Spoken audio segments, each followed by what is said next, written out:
பாஜகவோட மூத்த தலைவர் வானதி சீனிவாசன் நீங்க போட்டியிடணும்னு சொன்னாங்க. அதே மாதிரி தமிழிசை சொன்னாங்க. இவ்வளவு பேர் சொல்லியுமே அவர் ஏன் சார் அதை போட்டியிட? அவர்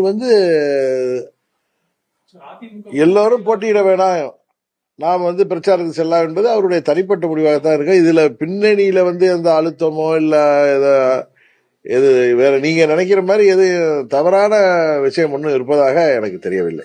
அதான் எப்படி சோசியல் மீடியால இது பண்றாங்க, அண்ணாமலை மன வருத்தத்துல இருக்காரு, தனியா போறாரு அப்படின்லாம் கூட சோசியல் மீடியால வர்றதெல்லாம் நம்ம ஆத்தென்டிசிட்டியா இருக்க முடியாது.